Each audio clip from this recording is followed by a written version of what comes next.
formar algo hay que conocerlo, y la mejor forma de conocerlo pues es que alguien que sabe nos lo explique. Sin más, yo me callo, le dejo a Elena. Vamos a hacer aquí, me está diciendo, la introducción a la visita y luego ya pasaremos al bar. Cuando quieras.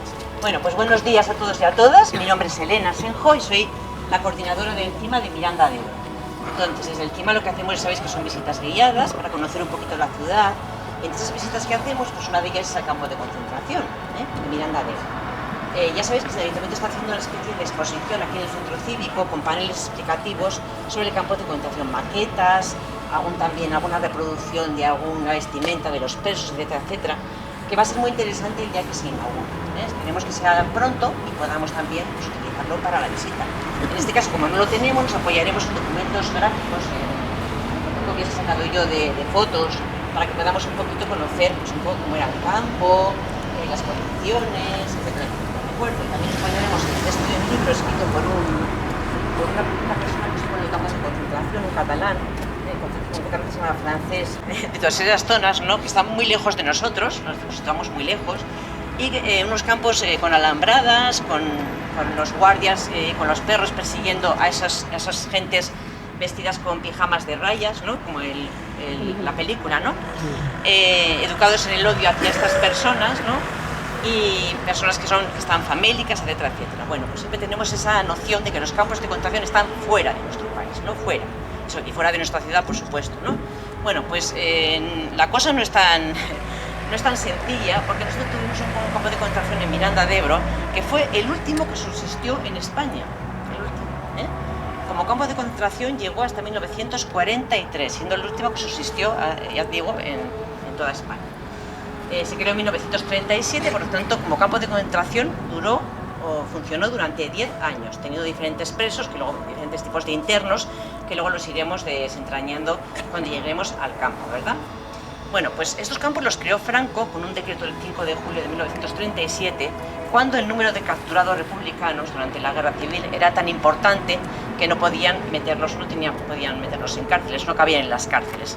Entonces, en un principio utilizaron edificios públicos, tales por ejemplo en Miranda, en la Plaza de Toros, en la Azucarera, porque para descongestionar la caída del frente de Bilbao, frente norte, pues tuvieron que llevarlos a otros sitios limítrofes y cercanos, ¿no? Como Miranda, Aranda y otros lugares de alrededor. Entonces, primero estuvieron en la Plaza de Toros, en la Azucarera, y posteriormente se creó este campo de concentración en Miranda de Ebro. En España se crearon 200 campos de concentración, que no eran pocos, 200 campos de concentración hubo en España.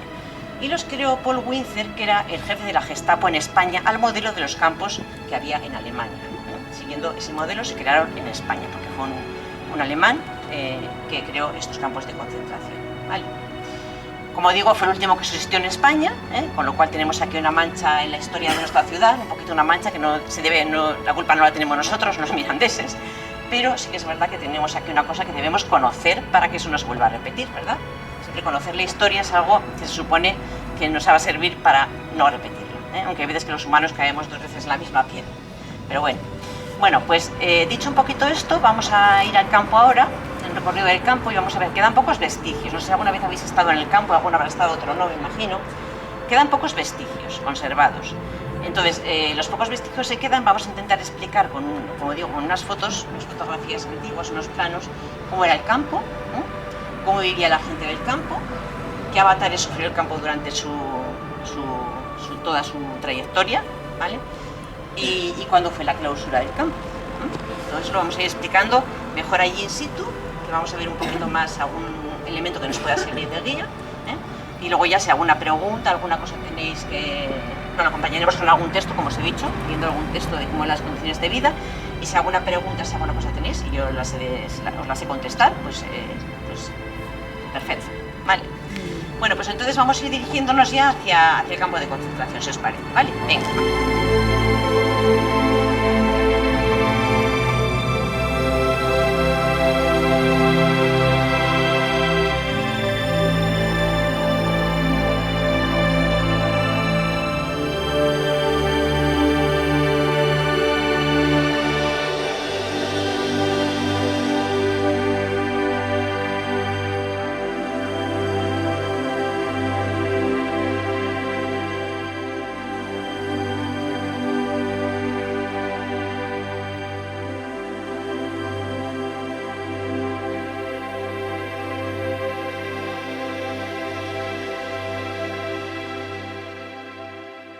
campo de concentración.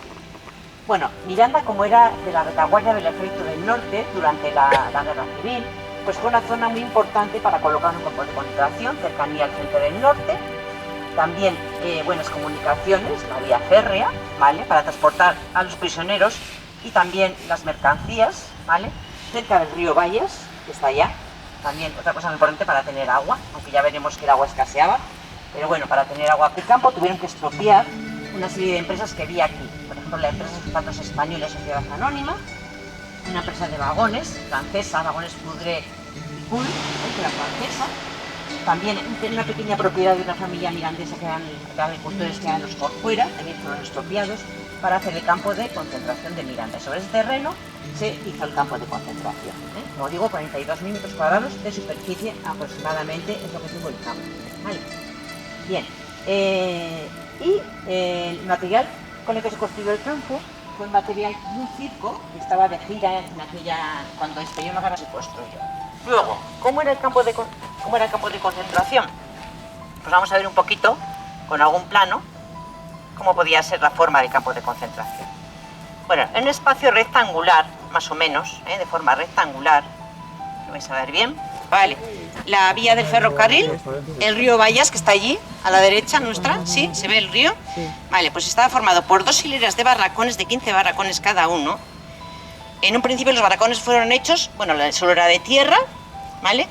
Y luego sobre los tablones de madera era donde dormían los presos, encima de los tablones de madera, y para que fueran, porque eran de 60 por 20 centímetros, eran muy pequeñitos lo que son los barracones, los lugares donde dormían, bueno, los barracones mejor dicho, ¿vale?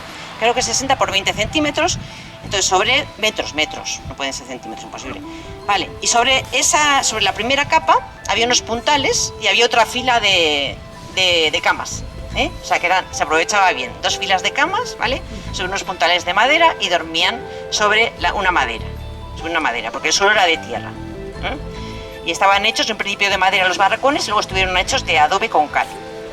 O sea que de un material bastante endeble y para tantas personas que había, pues era casi, por eso una vez se cayeron los barracones y hubo unos numerosos heridos, se cayó un barracón. Y luego hablaremos también de la cantina y del bar, que había el extraperlo, bueno, pues estas cosas luego las hablaremos después, ¿de acuerdo? Eso sería más o menos la entrada, ¿de acuerdo? Un poco situáis, ¿no?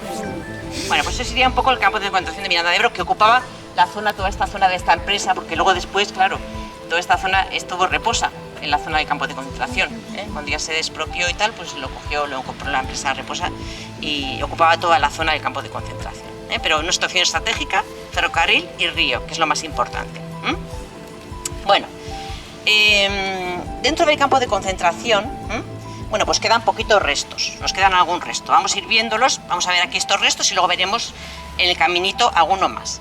Tenemos el lavadero, no, nada que solamente os volvéis, lo veis, lavadero, ¿vale? El resto de una caseta de la que está de guardia, se supone que es la que está de guardia, porque claro, estaba rodeado por alambradas y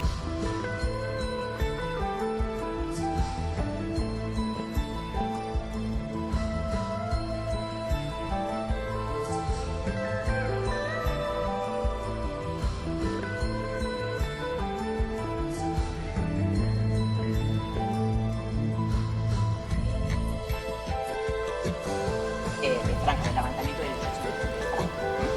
Entonces estuvieron miembros de las brigadistas internacionales, también estuvieron los presos republicanos durante esta época, ¿verdad?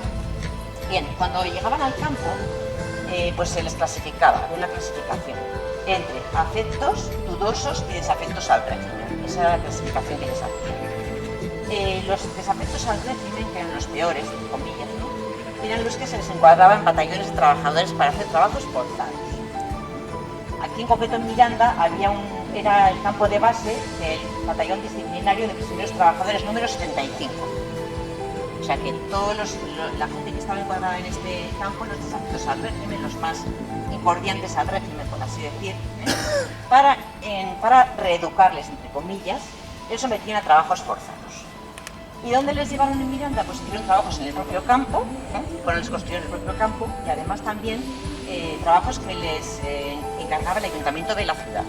Por ejemplo, construyeron el camino de Callejón, ampliaron también el camino de San Juan del Monte, contribuyeron a limpiar también la iglesia de Santa María, que había sido quemada, a arreglarla. también contribuyeron a arreglar el claustro de los Sagrados Corazones. También el convento de las Agustinas, el antiguo convento de las Agustinas, situado más o menos en el estadio del Casino, también fue quemado durante la Guerra Civil. También lo desescombraron, tuvieron que desescombrar todo ese monumento. También hicieron el camino de Aro a Villalba del Rioja. Trabajaron en la construcción de ese camino. Y por último, no solamente hacían trabajos de caminos y de obras públicas, sino que también hacían trabajos para la gloria del régimen, por así decir. El monumento a Mola en Alcocer, por ejemplo, también trabajaron los presos del campo de concentración de Miranda de Ebro. La Guerra Mundial, huyendo del avance alemán, huyendo de Hitler. Entonces venían aquí a España, sobre todo fueron franceses, cuando lo que hicieron fue invadir Francia, vinieron hacia acá, los franceses huyendo de ese régimen del Estado, de los alemanes, y también muchos aviadores, también británicos y americanos, que caían en el sur de Francia y se venían hacia España. También muchos judíos huyendo del avance nazi, claro, que también por otra parte era un poco problemático porque España era amigo de Hitler, era amigo de Hitler. Lo que pasa es que veían como un lugar más seguro, porque veían un lugar para poder escapar de manos de los fascistas, de manos de Hitler, ¿no? A través de una red que había de espionaje británico, una red británica que lo que hacía era ayudar a que pasaran hacia Portugal y hacia Gibraltar. Se ayudaban a saltar hacia otros lugares para que no fueran cogidos o no fueran represados por los nazis. Se consumieron muchos judíos que estuvieron también en este campo de concentración. Bueno, pues y una vez culminada la guerra, los españoles fueron trasladados a otros centros, los que eran españoles. La tercera etapa va de 1944 a 1947 y es lo contrario. Ahora vienen los oficiales alemanes huyendo del hundimiento del Segundo Reich. Ya los alemanes van perdiendo sus fuerzas, entonces se produce el desembarco de Normandía, y entonces claro, tienen que huir, porque ante el avance aliado tienen que huir los alemanes. Aquí vienen oficiales y soldados alemanes, también vienen soldados fascistas, también vienen colaboracionistas franceses que habían ayudado a los alemanes. Entonces es como que el campo se divide entre el bando aliado y el bando alemán. El grupo del eje, los del eje, que eran Alemania e Italia, y los aliados. Entonces, en el campo, claro, hubo rifirrafes entre unos y otros, porque había de diferente ideología, muy diferentes, ¿no? Con lo cual, lo que se hizo fue colocar una valla en el centro y separando a ambos bandos. Estaba el grupo del bando aliado y el grupo del eje. Como os imaginaréis, los que mejor trato tenían eran los del eje, ¿verdad? Los alemanes, los italianos, los franceses colaboracionistas, y los que mejor trato tuvieron en el campo. Incluso se les ayudó a escapar. Porque esta gente, claro, la intención de venir a España era huir hacia Latinoamérica. Entonces había una red que les llevaba, era una red se llamaba de monasterios, que era a través de, se compinchaban con los monasterios y haciéndose pasar por monjes. Por ejemplo, un alemán que se llamaba, voy a mirar el nombre porque es un nombre tan raro, Kussmann o algo así. Sí. Bueno, pues este hombre alemán, Kussmann, que mandó matar a 1500 judíos en Polonia, pues este hombre le fueron dado una identidad falsa como un carmelita llamado Olmo, y a través de esa red de evacuación. Bien, ahora vamos a ver un poquito os he dicho que el campo de concentración tenía los barracones, ¿verdad? La caseta de guardia, el lavadero, los servicios auxiliares, pero tenía una cosa muy original que os la voy a contar ahora. Bien, ¿cómo resolvían el problema de los excrementos, de los baños públicos? No se contaba nada de los baños, ¿verdad? No. Pues tenían un sistema muy original, muy original. ¿Qué era el sistema de letrinas? Pues era un sistema de una pasarela colocada en un lado del río, encima del río, volada encima del río, y entonces aquí ellos se bajaban los pantalones, se ponían así agachados y hacían sus necesidades. ¿Para qué? Para evitar enfermedades en el campo. Era un sistema muy fácil, muy cómodo, de solucionar el tema de los excrementos humanos, de tanta gente hacinada en un campo como hubo. Entonces era este, una pasarela, que era como una especie de trampolín, para que salieran con un trampolín hacia una piscina. Eso es un poquito el sistema que tenían de letrinas en el campo. Sistema de letrinas. Sí, luego contaban solamente con una fuente, claro, para toda la gente, y formaban numerosas colas, fuente de agua potable. Entonces por eso muchos bebían agua del río, claro, sin filtrar, y muchos llamaban claro, había muchas enfermedades, disentería, escorbuto, piojos, por supuesto, ¿no? Disentería, escorbuto, piojos, y una enfermedad que ellos llamaban la millanditis, los mismos presos del campo, y era la enfermedad que les causaba el beber agua sin filtrar del río, ¿eh? Llamaban la millanditis. Sí. Bueno, sobre las condiciones de vida de estos señores, que ya hemos hablado un poquito, pero vamos a verlo. Ya vemos que los barracones en los cuales dormían eran muy precarios, ¿verdad? Hemos hecho con 2 filas, un espacio muy reducido y mucho hacinamiento de gente, dormían sobre unas tablas de madera, ¿eh? Con una simple manta que les daban en un principio. Cuando entraban al campo les daban una cuchara, un plato y una manta, simplemente, no les daban nada más, era lo que tenían para asearse y tal. Luego iban ya al izado de banderas a cantar los himnos, a levantar la mano en señal al régimen. El que no la levantaba tenía su castigo correspondiente, que eran castigos no eran castigos tontos, sino que eran castigos como atarlos al palo de la bandera, tenerlos una noche entera medio desnudos fuera en el recinto con el frío que hacía aquí, imaginaros en invierno aquí, ¿eh? También se les censuraba la correspondencia, se les cortaba el pelo al cero, etcétera, etcétera. Bueno, luego iban claro, luego ya iban a realizar sus trabajos. Los trabajos consistían o bien en adecuar, hacían trabajos de albañilería, de coger piedras del río para empedrar los caminos del campo, peluquería, bueno, todos los trabajos que había así en el campo, trabajaban allí con las cosas, los que no iban a trabajos forzados.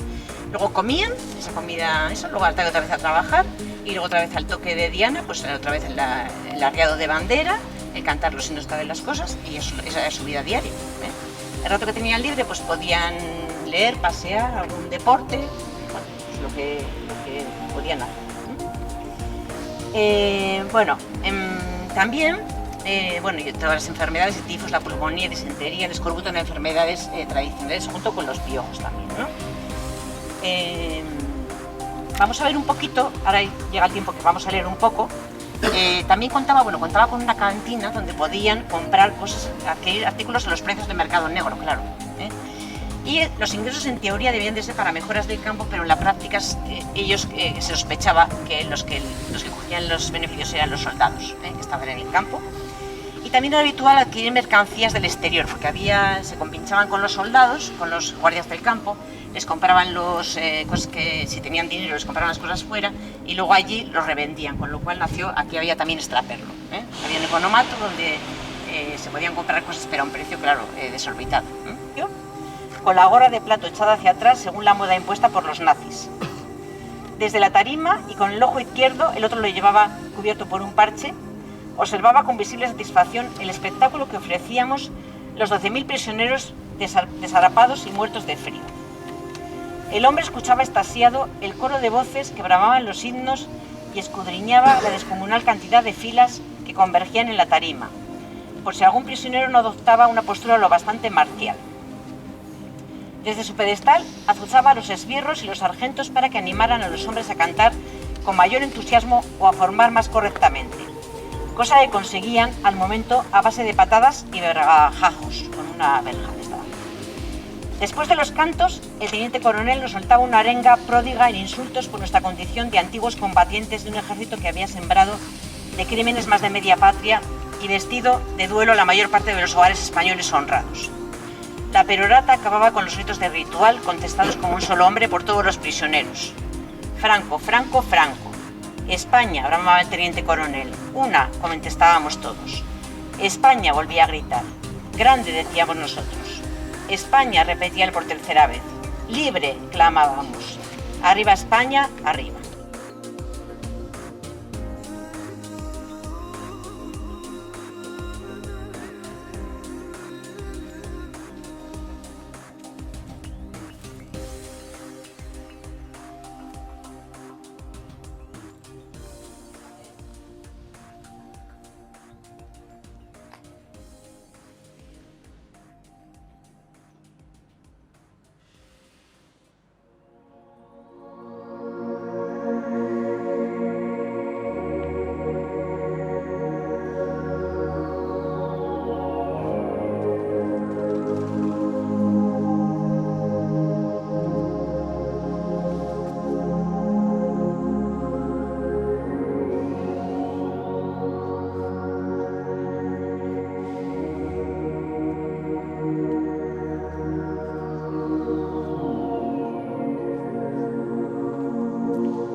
campo de Contrarreno. Pusieron un monumento que pusieron una placa en 1996. Vamos a acercarnos a verla.